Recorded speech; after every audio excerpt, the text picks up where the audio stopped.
When it comes to aphrodisiacs, New York chef Marc Forgione is something of a love guru. This Valentine's Day, his menu's a booster shot for passion and desire. After about 70 courses, you'll have 25 different aphrodisiacs. So you should be ready to go. We hope so. An early course, a special parfait starring that prima aphrodisiac, the oyster, along with lesser-known aphrodisiacs like apples, horseradish, and beetroot. The beets help to relax your mind and your body and your soul and kind of get you ready. That wasn't bad. Should we go get a room? Just kidding. And see, and that's only 4 aphrodisiacs. Imagine when we're up to 11 or 12.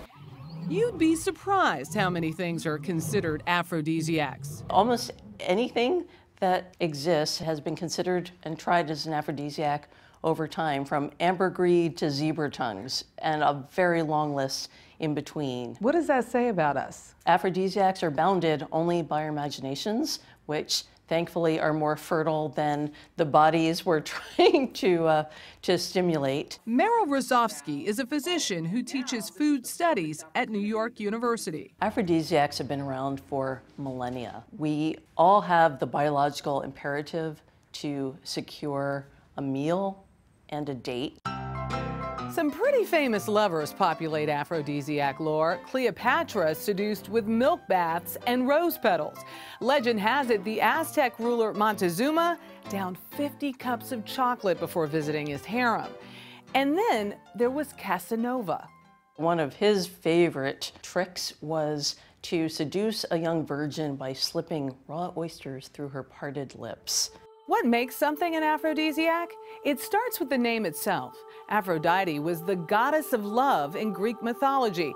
When she sprang from the sea on a shell, lots of seafood became sherbets. In the Middle Ages, would-be lovers identified aphrodisiacs thanks to something called the law of similarities, which was a medieval philosophy that held that in God's universe, something declared its usefulness through its shape, through its appearance. If something looked virile and phallic and strong and erect, that it might confer those very properties on whoever consumed it. Take asparagus and carrots. You get the idea. True believers also point to chemicals like capsaicin in chili peppers and PEA in chocolate. But big picture, the scientific evidence, let's just say, is thin. You know that expression, love is in the air? Back at his restaurant, Marc Forgione starts his Valentine's dessert course with a spritz, a mystery fragrance for a romantic guessing game. Now I would be doing this. Now we're creating something sensual between each other. To Rachel Herz, author of The Scent of Desire, it's okay for the ladies to offer up their wrists. But it would be a lot better from an attraction perspective if I got to put a dab on the man I was with and then smell him. Why is that? Well, that's because actually scent matters much more to women than to men in terms of attraction. And in fact, for women, it's the #1 physical feature in a man that says yes or no.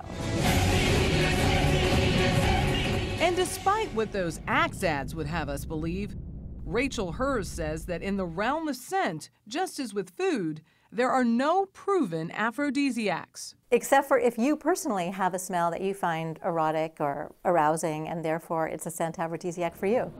But for ladies thinking long-term, Herz argues that men's colognes mask what a woman really needs to smell: a man's natural scent and the biological information it contains. The genetics of your immune system are manifested by your body odor, and that means that everyone also has a unique body odor. And what a woman is doing when she is sniffing a man is she is sensing whether or not the immune system of that man is complementary to her immune system, and therefore most likely to yield a healthy child. A match truly made in evolutionary heaven.